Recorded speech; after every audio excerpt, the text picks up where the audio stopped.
चिराचरित प्रायोजित प्रक्रिया जो माने से ओडिशावासी जो भंड प्रशासनिक अधिकारी विरुद्ध में निजर जनमत देते आज तांकरी प्रायोजित कार्यक्रम तांकरी स्पॉन्सर्ड प्रोग्राम आज जो माने मु धन्यवाद देवी मोर युवक साथी मानक ओडिशार विभिन्न प्रांत आज जो मैंने उपस्थित रही निजर आत्मसम्मान एवं स्वाभिमान जो शिक्षा प्रभात पुरुष विजु पट्टनायक देते नीति आदर्श अनुप्राणित है आज से भ्रष्ट पांड्यान गोष्ठी को सामना करी प्रतिहत प्रत्येक युव छात्र नेता मानू मो हृदयर गभीरतम प्रदेश अशेष अशेष धन्यवाद एवं कृतज्ञता ज्ञापन करने को चाहूँगी आपण माध्यम रे आउ किछि प्रश्न मु आज उपस्थापन करने को चाहे काली जो प्रेस मीट टी होता से प्रेस मीट रे जो माने विजु जनता दलर नेता एवं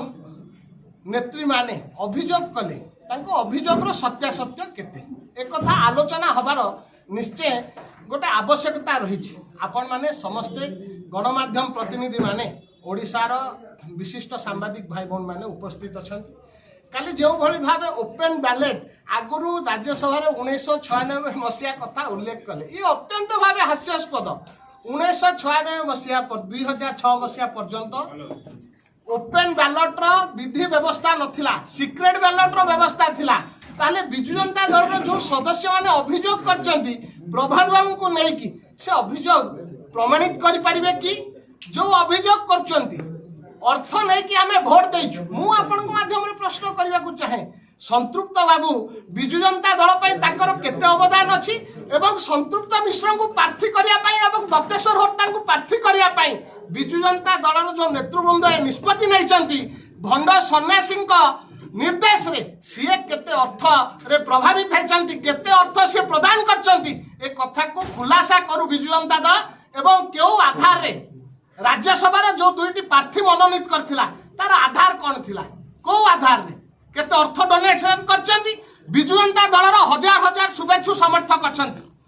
सरपंच लड़िया पाई समिति सभ्य लड़िया पाई जिला परिषद लड़िया पाई से माने आप्राण उद्यम करंती निजर लुह लहु देइचंती ताले कोन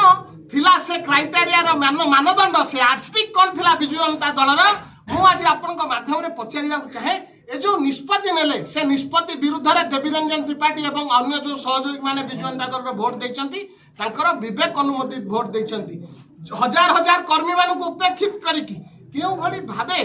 बिजु जनता दल पुणी थरे प्रार्थी करथिले 2024 साधारण निर्वाचन रे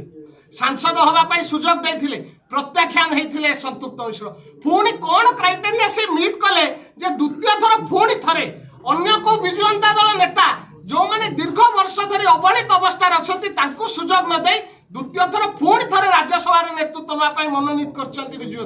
जनता दल ए उत्तर दबार आवश्यकता रही खाली कादुआ फिंगी की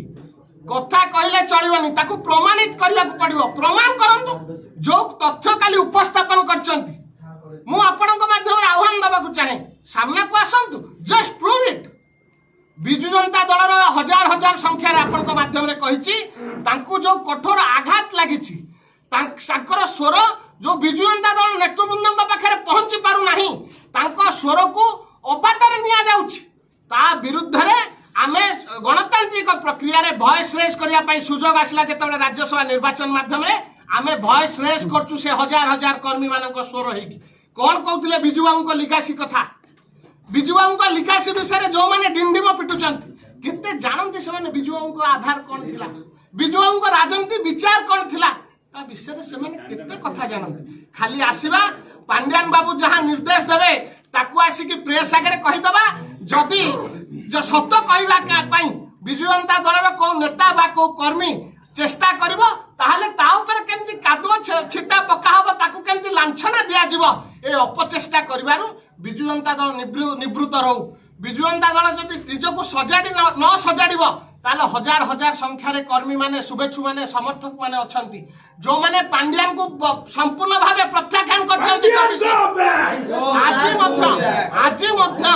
तांको कब्जा रे बिजु जनता दल अछि जोटा नवीन बिजु फाउंडेशन हेछि सेटा संपूर्ण भावे पांड्यान को सर्वे सर्वा भावे घोषणा करछंती केउ भली भावे ବିଜୁ ଜନତା ଦଳର ସଭାପତିଙ୍କୁ ବୋଧେବେ ତାଙ୍କୁ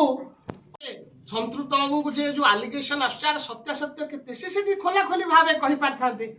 ଯେ ନାଇଁ ଏଭଳି ଗୋଟେ ଫାଉଣ୍ଡେସନ ହେଇଛି ଆମେ ସେବା କରିବାକୁ ଚାହୁଁଛୁ। ସେଦିନ 20ଟି ଏମଏଲଏଙ୍କୁ ଆପଣଙ୍କ ମାଧ୍ୟମରେ ମୁଁ ପ୍ରଶ୍ନ କରିବାକୁ ଚାହେଁ, ସେମାନେ ସେଠି ଉପସ୍ଥିତ ଥିଲେ, ତାଙ୍କ ଆଗରେ ଯୋଉ କଥାଟି ନବୀନ ବାବୁ ରଖିଲେ ସେ କଥା ବିଷୟରେ ଆଜି ଯାଇ ସୁପ୍ରିମୋଙ୍କୁ ପଚାରନ୍ତୁ, ବିଜୁ ଜନତା ଦଳର ସଭାପତି ମହୋଦୟଙ୍କୁ ପଚାରନ୍ତୁ ଯେ ଆପଣ ସେଦିନ ମନା କରୁଥିଲେ, ଆଜି ଏ କଥାଟି ଗଭର୍ଣ୍ଣମେଣ୍ଟ ପୋର୍ଟାଲରେ ଉପଲବ୍ଧ ଅଛି, ଏ କଥା ସତ କଣ ଏବଂ ମିଛ କଣ। ଯଦି ସତ କହିବ ବିଜୁ ଜନତା ଦଳରେ ତାହେଲେ ମୁଣ୍ଡ କାଟ ହବ, ଯଦି ପ୍ରବାଦ ପୁରୁଷ ବିଜୁ ବାବୁଙ୍କ କଥା କହିବ ତାହେଲେ ତମେ ଲାଞ୍ଛନାର ଶିକାର ହବାକୁ ପଡିବ। ଯଦି ଲକ୍ଷ ଲକ୍ଷ ବିଜୁ ଜନତା ଦଳର ଯୋଉ କର୍ମୀ ମାନେ ଅଛନ୍ତି ତାଙ୍କର ସ୍ୱର ଉତ୍ତୋଳନ କରିକି ସୁପ୍ରିମୋଙ୍କୁ ଜାଗ୍ରତ କରିବା ପାଇଁ ଚେଷ୍ଟା କରିବ, ତାହେଲେ ପାଣ୍ଡିଆନ ବାବୁଙ୍କ ନିର୍ଦ୍ଦେଶରେ ଏଭଳି କିଛି କୁତ୍ସିତ ମାନସିକ ଥିବା ଯୁବ ନେତା ମାନେ ସାମ୍ନାକୁ ଆସିବେ, ଯାହାକୁ